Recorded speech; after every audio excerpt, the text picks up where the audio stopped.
Ever since GWM released the Cannon, people were very skeptical to purchase one because of quality, performance, and most importantly, people were skeptical because it came from China. However, over the years, this has become increasingly popular and you see a lot of them on the road. So what have they done? They've updated it with this, the 2025 GWM Cannon Ultra.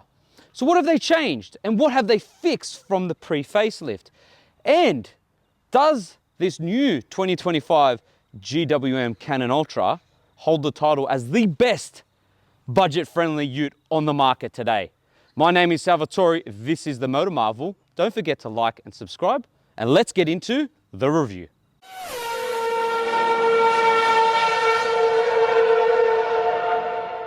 Pre-facelift, facelift. I'm giving you the best comparison, so I sourced myself a Vanta.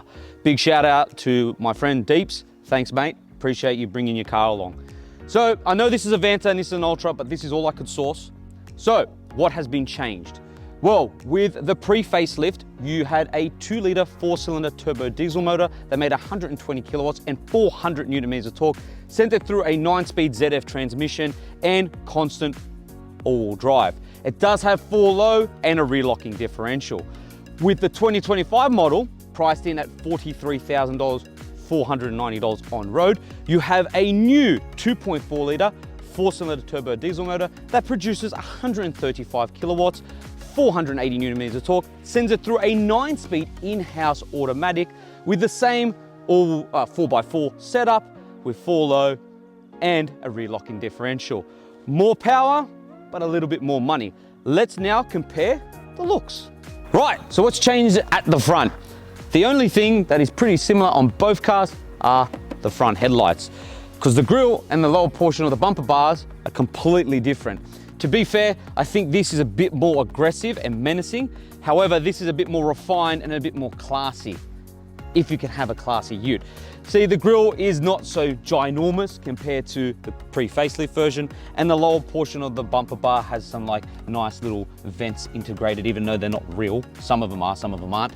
And it's got like little kind of styling here, where this is just one big piece of plastic with a huge grille, which shows, get out of my way. So, personal preference between the two, but I'm leaning more towards the pre-facelift over the new 2025 model. Let me know what you guys think in the comments below.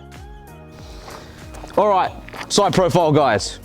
Well, practically this is where they're almost identical except for one thing. So the flared wheel arches on this look nice. They're very subtle, but they still give it an aggressive stance. On this, however, they decided to put this little, I don't know what that is, kink in it. Like, why? Why not just keep it like that or make it a little bit more aggressive? But other than that, it's pretty much the same. So 18-inch alloy wheels, 18-inch alloy wheels. You've got inbuilt cameras in the door mirrors for your 360-degree camera. Same side steps, sports bar. I know that's a Vanta, so it's got the black one, but still, same sports bar. But nonetheless, pretty much exactly the same down the side. Let's check the rear end because the rear tailgate is a lot different. Right, so they look the same, right, at the back? Well, not really. So, previous pre-facelift version, badge, GWM, that's about it. On the 2025, no more badge. Thankfully, that's gone and you've got GWM embossed on the rear and you have 4x4 and 2.4-litre turbo. They still have the very handy step, which is fantastic. The same LED rear tail lights. And that is practically about it, guys. Ground clearance comes in at 232 millimeters. Approach angle comes at 27 degrees and departure angle is at 25 degrees. I want to show you this. So, locked, unlocked. I love that. The tailgate works with the central locking. Thank you, GWM. You get a spray-in tub liner, you get the famous step from the pre-facelift, you get a dampened tailgate, which is really nice. And stepping into the rear here, guys, you have 1,520 millimeters of length, 1,520 millimeters of width, a tub depth of just under 550 millimeters, a payload capacity of just under a ton, and a towing capacity of 3.5 tons thanks to its new 2.4 litre 4-cylinder turbo diesel motor. So this is supposed to be a facelift. I honestly don't think this is a facelift. It honestly feels like a completely new model. Like, I am telling you, this is drastically different over the pre-facelift. It's a completely different car. So here's B-roll right now. There's B-roll happening. This is the pre-facelift. And now more B-roll. This is the 2025 model. Guys, honestly, it is a drastic improvement. I really like this interior. It feels really plush, everything's soft touch. You got like a leatherette finish everywhere. These leatherette finish seats. It's a gorgeous interior. For a ute, it's amazing, like honestly. And I love this steering wheel. Look, the pre-facelift version had a steering wheel that felt at home in a train. This, on the other hand, feels like it should be in a ute. And they've neatly integrated the GWM Cannon logo part of the steering wheel. That's a really neat touch. You got a digital infotainment screen and driver's display. The driver's display is clear, crisp, shows all your data, everything you need. The infotainment screen is fast, responsive, clearer than the pre-facelift version, has Apple CarPlay and Android Auto. It's wireless. You got a wireless phone charger. You got a USB-C, USB-A port. But the biggest problem with that infotainment screen is the fact that its functions are crap. I'm sorry, they need to update it. There are certain things that really frustrate me. For starters, when you're in CarPlay and you want to say change the heated seat functions, because this has heated and cooled seats, which are awesome, right? The seats get that hot that you feel like you're sitting on a pile of hot coals. I'm not joking. So you hit this heated seat function, it doesn't pop up. You hit the fan speed, it doesn't pop up. What in the hell? So to do that, you need to actually go to the GWM home screen, then press that, and then it pops up. Why doesn't it work in CarPlay? And then there's the fact there's no shortcut button to the home screen. Now, you can preset the button on the steering wheel to set you back to the home screen, but that shouldn't be the case. It should just be a shortcut button right here. And then the other thing is, if you're in CarPlay and you want to turn down the music, you can only do that via the steering wheel. If you have a passenger in the other seat, they have to go back to the home screen, then slide it down, and then adjust the music accordingly. What, like, why is that? Why isn't it just in here? Like, I'm sorry, you had everything perfect, and then you butchered it with this infotainment screen, how it functions. Because it's clear, it's crisp, it works really well. I really do like it, but why? Hopefully they can update that. But the volume control button knob, they should have kept that from the pre-facelift. Coming down here, guys, you have all your 4x4 options, your drive modes. You've got some 12-volt socket buttons because you can like add those. So they've pre-put buttons in there, which is very neat. I really do like that. You only get single zone climate control, just to let you know, for comfort. But like I said, you get heated and cooled seats, a heated steering wheel, which is amazing. The seats are electronically adjustable for the driver. Now, while they are, it doesn't have it can't tilt up the seat, which makes getting comfortable quite annoying. So I wish it did have that. But other than that, the seats are pretty soft. Storage, you've got plenty of room down here. You've actually got a vent down here to cool drinks and whatever other food products you have, which is pretty cool. You slide this forward, you've got 2 cup holders that are pretty deep, so you can fit a coffee cup in there, but if you put it in the other one, it completely disappears. So that's a shame. The door bins are decently sized. And then you've got all these neat pockets up here to store your keys and stuff. You've got a big enough glove box.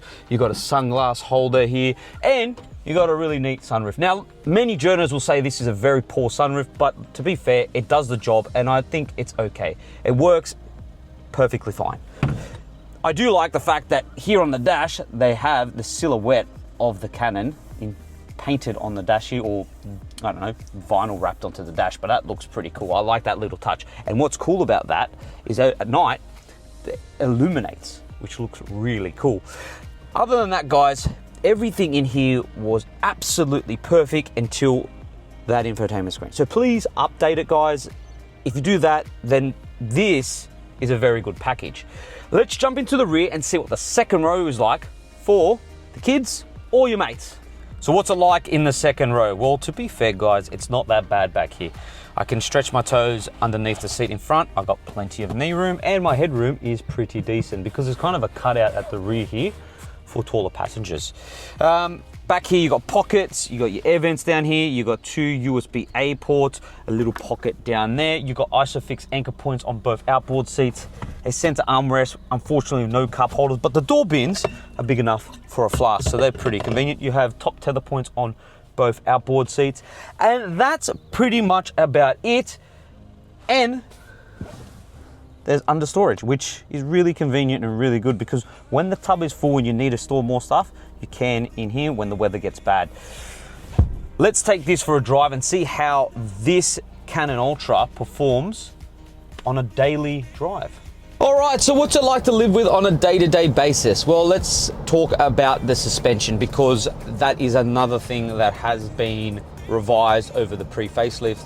They have done some in-house tuning here in Australia to suit our roads. Now, while the suspension is an improvement, it's still not that great. I'm sorry. It's still a bit too firm. If you hit any uneven surfaces or any undulations in the road, it does bounce around a lot and it just makes the ride very uncomfortable on long journeys. It's a shame. But there are some words down the grapevine that they have hired someone from Australia to fix future generation of GWM products, which is fantastic. Nonetheless, the biggest improvement on this Cannon Ultra has to be its engine. I really do like this 2.4 litre 4-cylinder turbo diesel motor. It's pretty fantastic. You put your foot down, there's plenty of power there and there's plenty of torque. The one thing that I don't like is this gearbox. Now, while it is a 9-speed, right, and in sport mode, it's pretty good. When it's an eco and comfort and like normal, let's say normal because it's not called comfort, normal, right? It's a bit sluggish, a bit jerky. And then there's a throttle response. You put your foot down, the gearbox is delayed and the throttle response is delayed. It's a bit of a disappointment. Now, hopefully they will take this away and they'll do some improvements because these two things don't really complement that good 2.4 litre 4-cylinder turbo diesel motor. So sorry about that. I just have to be honest with you guys. I want to tell you what I think. And they're the two things that are really not really making that engine shine. It handles pretty good, the steering's pretty nice, the brake feels pretty good. In terms of fuel economy, look, they say 8.4, but you'll get around about 9 to 10. Let's be honest, that's what you're going to get. And in terms of safety features, well, you have lane departure warning, lane keeping assist. Speaking of which is frustrating. It's like wrestling a bear because when that's on, it just constantly darts you back into the lane as soon as it sees a bloody line on the road. But thankfully, you can just slide down on top of the screen and turn it off, which is really handy. If you want to read all the safety features, guys, simply go to my written review, which is in the description below, and you can read the full written review about this GWM Cannon Ultra. But all in all, even though it does have a couple of frustrating things, like the blinker as well, the blinker stalk does my head in. Like, for example, I'm just going to turn it on for you. And then you try to find its happy medium, which is in the middle. It then decides to go left to right because you can't find the happy medium because unlike a traditional stalk, which clicks into place, this doesn't, which is frustrating. But like all these things, right?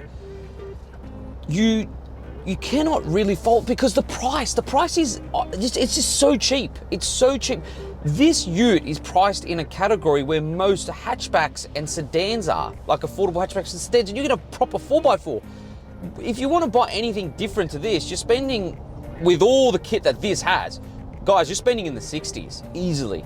And for that, you kind of ignore all of its little flaws. It's honestly a fantastic budget ute, and I cannot wait to see what the future holds for them because they just keep improving as the years go on, and they're getting better and better and better. And it's just showing, like, it's a great ute. It really is, and that's about it. So, what's my final verdict on the 2025 GWM Cannon Ultra? Well, look, to be fair, while it has certain things that get on my nerves, I cannot look past the fact that it offers so much. and it honestly has improved over the pre-facelift version. The interior is gorgeous.